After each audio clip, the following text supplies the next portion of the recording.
Hi hello friends, ಇವತ್ತು ಹಲಸಿನ ಹಣ್ಣಿನ ಕಡುಬು ಹೇಗೆ ಮಾಡಿದ್ದೀನಿ ಅಂತ ನೋಡೋಣ ಬನ್ನಿ. ಜಾಕ್ ಫ್ರೂಟ್ ಕಡುಬು ಅಂತ ಹೇಳ್ತಾರೆ. ಹಲಸಿನ ಹಣ್ಣಿನ ಕಡುಬು ತುಂಬಾ ಟೇಸ್ಟಿಯಾಗಿರುತ್ತೆ. ಇದು ನಮ್ಮ ಮಲೆನಾಡಿನ ಕಡೆ ಈ ಸೀಸನ್ನಲ್ಲಿ ತುಂಬ ಮಾಡ್ತಾರೆ ಇದನ್ನು. ಅದು ಹೇಗೆ ಮಾಡಿದ್ದೀನಿ ನೋಡೋಣ ಬನ್ನಿ. ಫಸ್ಟ್ ನಾವು ಒಂದಷ್ಟು ಹಲಸಿನ ಹಣ್ಣಿನ ಅದನ್ನು ತೊಳೆ ಅಂತ ಹೇಳ್ತೀವಲ್ಲ, ಅದೆಲ್ಲ ಬೀಜ ಎಲ್ಲ ಬಿಡಿಸ್ಕೊಂಡು ಚೆನ್ನಾಗಿ ರುಬ್ಕೊತಾ ಇದ್ದೀನಿ. ಮಿಕ್ಸರಲ್ಲಿ ಚೆನ್ನಾಗಿ ರುಬ್ಕೊಳ್ಳೋಣ. ಅದು ಪೇಸ್ಟ್ ಥರ ಮಾಡ್ಕೋಬೇಕು.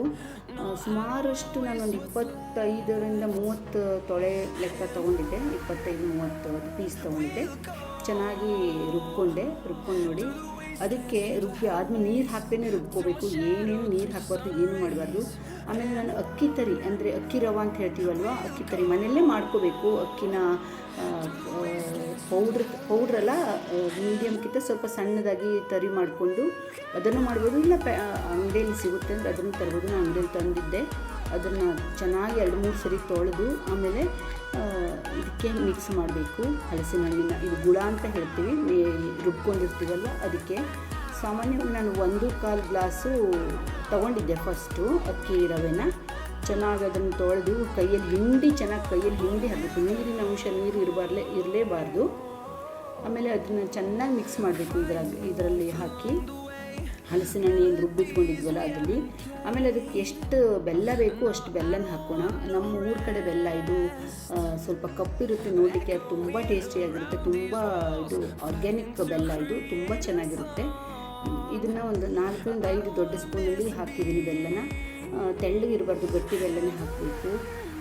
ನಿಮಗೆ ಟೇಸ್ಟ್ ಎಷ್ಟು ಬೆಲ್ಲ ಎಷ್ಟು ಸಿಹಿ ಬೇಕು ಅದ್ರ ಮೇಲೆ ಡಿಪೆಂಡ್ ಇರುತ್ತೆ. ನೀವು ಜಾಸ್ತಿ ಸಿಹಿ ತಿಂತೀರಾ ಅಂದರೆ ಸ್ವಲ್ಪ ಜಾಸ್ತಿ. ನಮ್ಮ ಮನೇಲಿ ಸಿಹಿ ಜಾಸ್ತಿ ಬೇಕಾಗಿತ್ತು. ಅದು ನಾನು ಮೀಡಿಯಮ್ ಮಾಡಿದೆ. ಸ್ವಲ್ಪ ಬೆಲ್ಲ ಇನ್ನೂ 1 ಚಮಚ ಹಿಡಿತಿತ್ತು. ಅದ್ರ ಸ್ವಲ್ಪ ಬೆಲ್ಲ ಮೀಡಿಯಮ್ ಇತ್ತು. ಇನ್ನು ಸ್ವಲ್ಪ ಇದ್ರೂ ಸ್ವಲ್ಪ ಚೆನ್ನಾಗಿ ಇರ್ತಿತ್ತು. ಅದ್ರನ್ನು ಸಾಕು ಅಂತ ನಾನು ಇಷ್ಟೇ ಬೆಲ್ಲ ಹಾಕಿದೆ. ತುಂಬ ಚೆನ್ನಾಗಿತ್ತು ಕಡುಬು. ಆಮೇಲೆ ಟೇಸ್ಟಿಗೂ ಎಷ್ಟು ಉಪ್ಪು ಬೇಕೇ ಬೇಕು. ಸ್ವೀಟಿಗಂತೂ ಎಲ್ಲ ಸ್ವೀಟಿಗೂ ಉಪ್ಪು ಹಾಕಲೇಬೇಕಾಗುತ್ತೆ. 1 ಸ್ಪೂನ್ ಉಪ್ಪು ಹಾಕಿದ್ದೀನಿ. ಆಮೇಲೆ ಎಣ್ಣೆ ಹಾಕಿ ಸ್ವಲ್ಪ ಮಿಕ್ಸ್ ಮಾಡೋಣ. ಕೊಬ್ಬರಿ ಎಣ್ಣೆ ಹಾಕ್ತೀನಿ, ಕೊಕೊನಟ್ ಆಯಿಲು. ಬೇರೆ ಎಣ್ಣೆ ಹಾಕೋದು ಚೆನ್ನಾಗಿರಲ್ಲ. ಮಿಕ್ಸ್ ಮಾಡೋಣ. ಏಲಕ್ಕಿ ಪುಡಿನೂ ಹಾಕಿದೆ, ಒಂದಷ್ಟು ಏಲಕ್ಕಿನ ಪೌಡ್ರ್ ಮಾಡಿ ಇಟ್ಕೊಂಡಿದ್ದೆ, ಅದನ್ನು ಹಾಕಿದೆ. ಮೇನ್ ಅಂದರೆ ಇದಕ್ಕೆ ಸ್ವಲ್ಪ ನೀವು ಕಾಯಿ ತುರಿದು ಹಾಕ್ಬೋದು. ಹಸಿ ಕಾಯಿನ ಹಾಕೋರು ಹಾಕ್ತಾರೆ, ಕೆಲವೊಂದು ಸರಿ ನಾನು ಹಾಕ್ತೀನಿ. ಈ ಸರಿ ನಾನು ಹಾಕಿಲ್ಲ, ಹಾಕಿದ್ರೂ ನಡೆಯುತ್ತೆ, ಇಲ್ಲಾಂದರೆ ಪರವಾಗಿಲ್ಲ.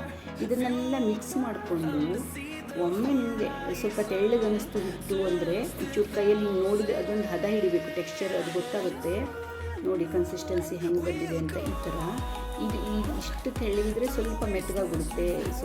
ಸ್ವಲ್ಪ ಮೆತ್ತಬೇಕು. ಈ ಕನ್ಸಿಸ್ಟೆನ್ಸಿ ಸಾಕು. ಸ್ವಲ್ಪ ಗಟ್ಟಿ ಬೇಕು ನೋಡಿ. ಕೈಯಲ್ಲಿ ಒಂಚೂರು ಅಕ್ಕಿ ತರಿ ಕೈಗೆ ಬರಬೇಕು ಅಂತ ನಮ್ಮ ಮೊದಲಿನವರು, ಅಮ್ಮಣ್ಣವರೆಲ್ಲ ಆ ಥರ ಹೇಳ್ತಾರೆ. ಅದು ನನಗೆ ಸ್ವಲ್ಪ ತೆಳ್ಳಗೆ ಅನ್ನಿಸ್ತು. ಇನ್ನೊಂದು 1/4 ಗ್ಲಾಸು ನಾನು ಅಕ್ಕಿನ ಮತ್ತೆ ತೊಳೆದು ಮಿಕ್ಸ್ ಮಾಡಿದೆ. ಅದಕ್ಕೆ ಸರಿ ಆಯಿತು. ಇವಾಗ ಕರೆಕ್ಟ್ ಸಿಹಿನೂ ಸರಿ ಇತ್ತು. ನಾನೇನು ಟೇಸ್ಟ್ ಎಲ್ಲ ನೋಡಲ್ಲ, ಹಾಗೆ ಮಾಡ್ತೀನಿ. ತುಂಬ ಟೇಸ್ಟಿಯಾಗಿತ್ತು. ಕರೆಕ್ಟ್ ಸಿಹಿ ಇತ್ತು. ತುಂಬ ಜಾಸ್ತಿನೂ ಇರಲಿಲ್ಲ, ಕಮ್ಮಿನೂ ಇರಲಿಲ್ಲ. ಎಲ್ಲ ಚೆನ್ನಾಗಿ ಕೈಯಲ್ಲೇ ಮಿಕ್ಸ್ ಮಾಡಬೇಕು. ಸ್ಪೂನು ಯಾವುದೇ ಒಂದು ಸೌಟು ಏನೇನೂ ಕೈಯಲ್ಲಿ ಮಾಡಿದರೆ ಚೆನ್ನಾಗಿ, ಅದೆಲ್ಲ ಯೂಸ್ ಮಾಡಿದರೆ ಅಷ್ಟು ಸರಿಯಾಗಿ ಮಿಕ್ಸ್ ಆಗೋಲ್ಲ. ಸೌಟೆಲ್ಲ ಹಾಕಿದರೆ ಚೆನ್ನಾಗಿ ಮಿಕ್ಸ್ ಮಾಡಿ ಇನ್ನೂ ಸ್ವಲ್ಪ ಮತ್ತೆ ಎಣ್ಣೆ ಹಾಕ್ತಾಯಿದ್ದೀನಿ ನಾನು. ಎಣ್ಣೆ ಹಾಕಿ ಆಮೇಲೆ ಒಂದು ಸರಿ ಮಿಕ್ಸ್ ಮಾಡೋಣ.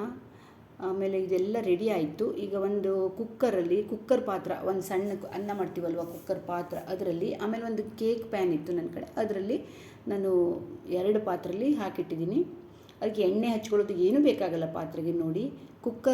ದೊಡ್ಡ ಕುಕ್ಕರಲ್ಲಿ ತುಂಬ ಜಾಸ್ತಿ ನೀರು ಬೇಕಾಗುತ್ತೆ. ಇದು 1 ಗಂಟೆ ಬೇಯಿಸಬೇಕು. ಆಲ್ಮೋಸ್ಟ್ 1 ಗಂಟೆ 10 ನಿಮಿಷ ಈ ಥರ ಬೇಯಿಸಬೇಕು. 2 ಪಾತ್ರೆ ಮೇಲೂ ಪ್ಲೇಟ್ ಇಟ್ಟು ಚೆನ್ನಾಗಿ ಬೇಯಿಸ್ತಾ ಇದ್ದೀನಿ. ವಿಸಿಲ್ ಹಾಕಬಾರ್ದು. ವಿಸಿಲ್ ಹಾಕ್ದೇ ನಾವು ಒಂದು ಲೋಟ ಏನಾದರೂ ಇಟ್ಟು ಬೇಯಿಸಬೇಕು. ಸೀಟಿ ಹಾಕಿಸ್ಬಾರ್ದು ಅದಕ್ಕೆ. ಹಾಗೆ ಆಮೇಲೆ 1 ಗಂಟೆ ಒಳಗೆ ನಿಮಗೆ ನೀರು ಮಧ್ಯದಲ್ಲಿ ಖಾಲಿ ಆಗುತ್ತೆ. ನೀರು ಚೆಕ್ ಮಾಡ್ತಾ ಇರಬೇಕು ನಾವು. ನಾನು 2 ಸರಿ ನೀರು ಹಾಕಿದ್ದೆ, ಅಂದರೆ ಜಾಸ್ತಿ ನೀರು ಬೇಕಾಗುತ್ತೆ ಬೇಯೋ ತನಕ. ನೀರು ಖಾಲಿ ಆಗ್ಲಿಕ್ಕೆ ಬಿಡಬಾರ್ದು. ಚೆನ್ನಾಗಿ ಬೆಂದಿದೆ. ಮುಚ್ಚಿಟ್ಟಿದ್ದಕ್ಕೆ ಆ ನೀರೆಲ್ಲ ಒಳಗಡೆ ಬೀಳಲ್ಲ, ಆ ಥರ ಮುಚ್ಚಿಡಬೇಕಾಗತ್ತೆ. ಎಷ್ಟು ಚೆನ್ನಾಗಿ ಬೆಂದಿದೆ ಅಂದರೆ ಕೇಕ್ ಥರ ಕಾಣಿಸುತ್ತೆ ನೋಡಿ. ಒಂದು ಚಾಕುನ ಈ ಥರ ಚುಚ್ಚಿದರೆ ಒಂಚೂರು ಅಂಟ್ಕೊಳ್ಳಲ್ಲ. ತುಂಬ ಚೆನ್ನಾಗಿ ಬೆಂದಿದೆ. 1 ಗಂಟೆಯಿಂದ 1 ಗಂಟೆಯಾಗ 10 ನಿಮಿಷಕ್ಕೆಲ್ಲ ಕರೆಕ್ಟ್ ಬೆಂದಿದೆ. ಇದು ಭಾರಿ ಚೆನ್ನಾಗಾಗುತ್ತೆ. ನಮ್ಮ ಕಡೆ ಮಳೆಗಾಲ ಬಂತು ಅಥವಾ ಹಲಸಿನ ಹಣ್ಣು ಸೀಸನ್ನಲ್ಲಿ ಮಾಡ್ತಾರೆ. ಒಂದು ದಿನ ತಿಂಗಳಲ್ಲಿ ಒಟ್ಟು ಸೀಸನಲ್ಲಿ ಏನಿಲ್ಲ ಅಂದರೂ ಒಂದು 7-8 ಸರಿ ಆದರೂ ಮಾಡ್ತೀವಿ. ತುಂಬ ಟೇಸ್ಟಿಯಾಗುತ್ತೆ. ನೋಡಿ ನಿಮ್ಗೆ ಇಷ್ಟ ಆದರೆ ಒಂದು ಸರಿ ಮಾಡಿ ನೋಡಿ. ಮನೇಲಿ ಹಲಸಿನ ಹಣ್ಣು ಇತ್ತು ಅಂದರೆ, ಈಗಲೂ ಸೀಸನ್ ಇದೆ, ಈ ಸಿಕ್ಕಿತ್ತು ಅಂದರೆ ಎಷ್ಟೇ ಸ್ವಲ್ಪ ಆದರೂ ಮಾಡಿ, ಒಂದು ಅರ್ಧ ಲೋಟದಾದರೂ ಮಾಡಿ ನೋಡಿ, ಟೇಸ್ಟ್ ನೋಡಿ ಚೆನ್ನಾಗಿರುತ್ತೆ. ಕಟ್ ಮಾಡೋಣ, ತಣ್ಣಗಾಯಿತು, ಸ್ವಲ್ಪ ಬಿಸಿ ತೆಗಿಲಿಕ್ಕೆ ಬಂತು ಕುಕ್ಕರ್ ಪಾತ್ರೆಯಿಂದ, ತೆಗೆದು ಕಟ್ ಮಾಡ್ತಾಯಿದ್ದೀನಿ ನೋಡಿ. ಕೇಕ್ ಥರ ಕಾಣಿಸ್ತಾ ಇದೆ, ತುಂಬ ಚೆನ್ನಾಗಿ ತೆಗಿಲಿಕ್ಕೂ ಬರ್ತಾಯಿದೆ. ಬಿಸಿ ಬಿಸಿ ಕಡುಬಿಗೆ ತುಪ್ಪ ಹಾಕ್ಕೊಂಡು ತಿಂದರೆ ಅದ್ರ ಟೇಸ್ಟೇ ಬೇರೆ, ತುಂಬ ಚೆನ್ನಾಗಿರುತ್ತೆ ನೋಡಿ. ನಾನು ತುಪ್ಪನ ಸೈಡಲ್ಲಿ ಹಾಕಿದ್ದೀನಿ, ಆ್ಯಕ್ಚುಲಿ ಮೇಲ್ಗಡೆ ಹಾಕ್ಕೊಂಡು ತಿಂದರೆ ಅದರದ್ದು ಇನ್ನೂ ಟೇಸ್ಟ್ ಇರುತ್ತೆ. ಎಷ್ಟು ಚೆನ್ನಾಗಿ ಬಂದಿದೆ ತೆಗಿಲಿಕ್ಕೆ. ನಿಮ್ಗೆ ಇಷ್ಟ ಆಯಿತು ಅಂದರೆ ಸಬ್ಸ್ಕ್ರೈಬ್ ಮಾಡಿ, ಲೈಕ್ ಮಾಡಿ, ಶೇರ್ ಮಾಡಿ, ಕಾಮೆಂಟ್ ಮಾಡಿ. Thank you friends.